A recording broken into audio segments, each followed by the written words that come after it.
নমস্কার বন্ধুরা, job information পয়েন্টে তোমাদের সবাইকে স্বাগতম। 2024 সালের প্রথম ভিডিও নিয়ে আমি অঙ্কিতা চলে এসেছি তোমাদের সাথে। সবাইকে হ্যাপি নিউ ইয়ারের অনেক অনেক অভিনন্দন এবং শুভেচ্ছা। নতুন বছর সবার খুব ভালো কাটুক এই কামনাই করব এবং নতুন বছরে সবার বেকারত্ব যেন কাটে সেই কামনাই করব। তো আজকে যেই বিজ্ঞপ্তিটি নিয়ে আমি আলোচনা করব সেটি আমি স্ক্রিনে অলরেডি ওপেন করে নিয়েছি। তো এখানে তোমাদের কি কি পোস্টে নিয়োগ হবে, কি তোমাদের এখানে ভ্যাকেন্সি কত রয়েছে, লাস্ট ডেট কত অ্যাপ্লিকেশনের, তোমাদের বয়স কি চাওয়া হয়েছে, যাবতীয় জিনিস কিন্তু তোমাদের সাথে আমি এখানে আলোচনা করব, যেরকমটা প্রতি ভিডিওতে আমি করে থাকি। তো তার জন্য ভিডিওটি দেখতে হবে শেষ পর্যন্ত। তো চলো ভিডিওটি শুরু করা যাক। প্রথমেই যেটা বলে রাখি, দেখো তোমাদের কিন্তু এখানে বেশ কয়েকটি পোস্টে নিয়োগ করা হচ্ছে। মোটামুটি 14 থেকে 15টা পোস্টে কিন্তু এখানে নিয়োগ করা হচ্ছে। তো এই পোস্টগুলি সম্পর্কে আমি যাবতীয় ডিটেলসে বলবো। তো ভিডিওটি মনোযোগ সহকারে শেষ পর্যন্ত দেখো। যদি কোথাও বুঝতে অসুবিধা হয়ে থাকে কমেন্টে অবশ্যই কিন্তু আমাকে জানাবে, আমি চেষ্টা করব ক্লিয়ার করার তোমাদের ডাউটগুলো।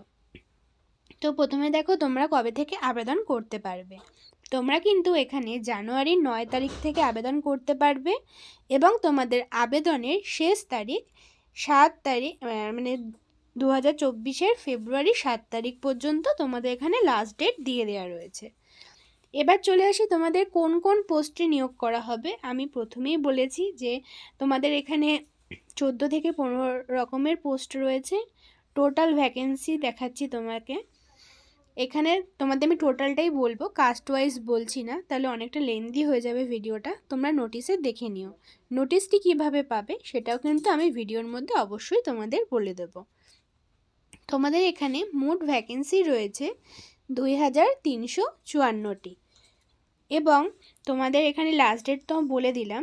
এরপর চলো ডিটেলস আলোচনা করা যাক কোন পোস্টের জন্য কীরকম শিক্ষাগত যোগ্যতা চাওয়া রয়েছে, কি কি এখানে তোমাদের যোগ্যতা আরও প্রয়োজন এবং বেতন সব কিছু সম্পর্কে বিস্তারিত আলোচনা করব।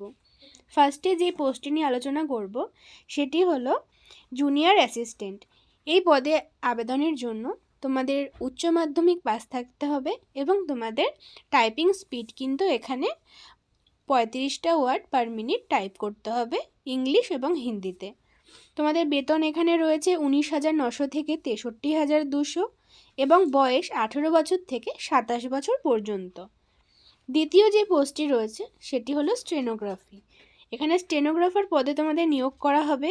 উচ্চ মাধ্যমিক পাস থাকতে হবে, তার সাথে কিন্তু তোমাদের এখানে স্টেনোগ্রাফি জানতে হবে। তোমাদের এখানে এক্সপিরিয়েন্স কোনোটাতেই তেমন চাইনি। তো পে স্কেল এখানে 25,500 থেকে 81,100, বয়স 18 থেকে 27 বছর যারা। এবং তোমাদের বলে রাখি প্রত্যেকটা পোস্টের ক্ষেত্রে তো বলা সম্ভব না।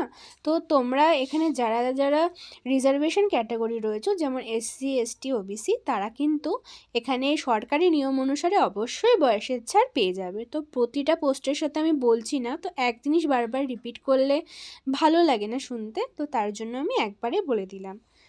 পরবর্তী পোস্ট দেখো 3 নম্বর পোস্ট বলেছে LDC অর্থাৎ lower division clerk cum typist. এর জন্য তোমাদের উচ্চ মাধ্যমিক যোগ্যতা এবং তোমাদের কম্পিউটার চালানোর অভিজ্ঞতা চাওয়া হয়েছে। এখানে তোমাদের স্যালারি রয়েছে 19,900 থেকে 63,200, বয়স 18 থেকে 27 বছর পর্যন্ত। পরবর্তীতে যেটা বলবো সেটা হলো জুনিয়র স্টেনোগ্রাফার একটা অলরেডি বলে দিয়েছি, এটা কিন্তু জুনিয়র স্টেনোগ্রাফার রয়েছে 2 রকমের। তো এখানে কিন্তু তোমাদের এখানে যেটা বলা রয়েছে যে তোমাদের এখানে স্টেনোগ্রাফি অবশ্যই জানতে হবে, তার সাথে কিন্তু তোমাদের এখানে মাধ্যমিক পাশে যোগ্যতা থাকতে হবে। এখানে পে স্কেল 25,500 থেকে 81,100 এবং এজ লিমিট 18 থেকে 30 বছর পর্যন্ত। 5 নম্বর যেটা বলেছে জুনিয়র অ্যাসিস্ট্যান্ট, এর জন্য উচ্চ মাধ্যমিক পাস লাগছে এবং কম্পিউটার চালানোর দক্ষতা। পে স্কেল 19,900 থেকে 63,200 এবং বয়স 18 থেকে 27 বছর পর্যন্ত। 6 নম্বরে রয়েছে স্টেনোগ্রাফার, এর জন্য স্টেনোগ্রাফার কিন্তু 3-4টে রকমের ভ্যাকেন্সি রয়েছে, সবগুলো কিন্তু এক না, বিভিন্ন ডিপার্টমেন্টের রয়েছে। তো সেই বুঝে তোমরা অ্যাপ্লাই করবে। একজন কিন্তু একের অধিকও আবেদন করতে তোমরা হয়তো পারবে, কিন্তু পরীক্ষা কিন্তু একদিনে দেবে। তো তার জন্য তোমাদের কিন্তু একটাই শুধুমাত্র আবেদন করতে হবে। তো এর জন্য তোমাদের উচ্চ মাধ্যমিক পাস যোগ্যতা এবং তোমাদের স্টেনোগ্রাফি জানতে হবে। তার সাথে পে স্কেল 25,500 থেকে 81,100 রয়েছে। এজ লিমিট 18 থেকে 27 বছর পর্যন্ত। তারপর দেখো তোমাদের প্রত্যেকটা পোস্টের ক্ষেত্রে কিন্তু কোন ডিপার্টমেন্টের নিয়োগ এবং কোন ডিপার্টমেন্টে কোন পোস্ট, জুনিয়র অ্যাসিস্ট্যান্ট, বিভিন্ন রকমের ডবল বা ট্রিপল ভ্যাকেন্সি রয়েছে বা পোস্ট রয়েছে, কিন্তু ডিপার্টমেন্ট কিন্তু লক্ষ্য করবে আলাদা। তো জুনিয়র অ্যাসিস্ট্যান্ট এটাও আমি আগে বলেছি, তো এটাও কিন্তু সেম। জুনিয়র স্টেনোগ্রাফার ইংলিশ, এটাও কিন্তু স্টেনোগ্রাফার আগে যেগুলো বলেছি তার সাথে সেম। আবার দেখো জুনিয়র অ্যাসিস্ট্যান্ট রয়েছে, মানে পোস্ট কিন্তু এক, পোস্টের কিন্তু কোয়ালিফিকেশান ক্রাইটেরিয়াও এক, শুধু ডিপার্টমেন্ট দেখো, ডিপার্টমেন্ট এক একটা আলাদা করে দিয়েছে। সবকটাই কিন্তু দিল্লি পলিউশন কন্ট্রোল কমিটি, মানে দিল্লি বোর্ডের সবকটা কিন্তু হবে, সেন্ট্রালের সবকটা নিয়েও কিন্তু ডিপার্টমেন্ট আলাদা। স্টেনোগ্রাফার দেখো আবার গ্রেড 2 10 নম্বর পোস্ট রয়েছে, এটাও সেম। 11তে রয়েছে লোয়ার ডিভিশন ক্লার্ক, তো এটা নতুন, তো এটা বলে রাখি। এটার ক্ষেত্রে তোমাদের উচ্চ মাধ্যমিক পাস থাকতে হবে এবং তার সাথে কম্পিউটারের টাইপিং স্পিড 35টা ওয়ার্ড পার মিনিট থাকতে হবে। পে স্কেল 19,900 থেকে 63,200, বয়স 18 থেকে 27 বছর।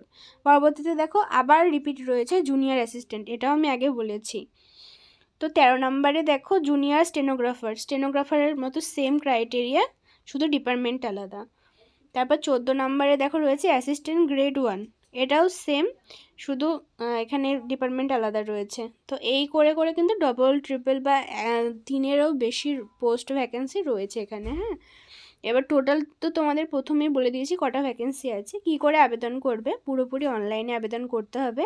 অনলাইনে যে যার মাধ্যমে আবেদন করবে সেটা বলে রাখি, সেটা হলো কিন্তু এখানে DSSSBO অনলাইন, এখানে .nic.in এই ওয়েবসাইটে গিয়ে কিন্তু তোমরা আবেদন করতে পারবে। আবার বলে রাখি DSSSB online.nic.in। তো তোমাদের আমি এটা দেখিয়েও দেবো তোমরা কোন ওয়েবসাইটে গিয়ে এটা পাবে, তো সেটা আমি তোমাদের পরে দেখিয়ে দিচ্ছি। তোমাদের এখানে অ্যাপ্লিকেশন ফিস কিন্তু 100 টাকা জেনারেল ক্যাটাগরির মেল ক্যান্ডিডেটদের জন্য, এবং যারা মহিলা ক্যান্ডিডেট রয়েছে এবং রিজার্ভেশন ক্যাটাগরি রয়েছে তাদের এখানে কোনো রকম ফিস লাগছে না। তো তোমাদের এখানে তুমি বলে রাখি টায়ার 1 কিন্তু তোমাদের এখানে পরীক্ষা হবে MCQতে, এবং বিভিন্ন টপিক থাকছে, জিকে থাকছে, রিজনিং থাকছে, ম্যাথ থাকছে। তারপরে টেস্ট অফ হিন্দি ল্যাঙ্গুয়েজ, তোমাদের হিন্দি ল্যাঙ্গুয়েজে কতটা দক্ষতা এবং ইংলিশে কতটা দক্ষতা সেটা কিন্তু এখানে টেস্ট করা হবে, এবং তোমাদের কম্পিউটার ইন্টারনেট সম্পর্কে কিন্তু এখানে কোয়েশ্চেন থাকবে। তো এইটা ছিল তোমাদের পরীক্ষার সিলেবাস বলতে পারো একরকম টায়ার 1-এ, এবং টায়ার 1-এ কিন্তু কোয়ালিফাই করলে তারপর তোমাদের এখানে টায়ার 2 অর্থাৎ তোমরা যেই পোস্টের জন্য আবেদন করেছো সেখানে কিন্তু তোমাদের স্কিল টেস্টের জন্য ডেকে নেওয়া হবে। তো এটাই কিন্তু ছিল মেনলি। তো আজকের ভিডিওতে আমি আলোচনা করলাম এখানে দিল্লি বোর্ডের অর্থাৎ সেন্ট্রালের একটি চাকরির বিজ্ঞপ্তি নিয়ে আমি আলোচনা করলাম তোমাদের সাথে। তো তোমাদের বলে রাখি তোমরা নোটিশটি কোথায় পাবে। তো দেখো নোটিশটি কিন্তু আমি তোমাদের অনলাইনে ওয়েবসাইটের নাম কিন্তু মেনশন করে দিয়েছি, তোমরা সেখান থেকে কিন্তু খুব সহজে কিন্তু ডাউনলোড করে নিতে পারবে। তো সেখান থেকে তোমরা নোটিশটি ডাউনলোড করে ভালো মতো বিজ্ঞপ্তি পড়ে তবে কিন্তু এখানে আবেদন করবে। তো আজকের ভিডিও এই পর্যন্ত, দেখা হচ্ছে পরের ভিডিওতে। নমস্কার।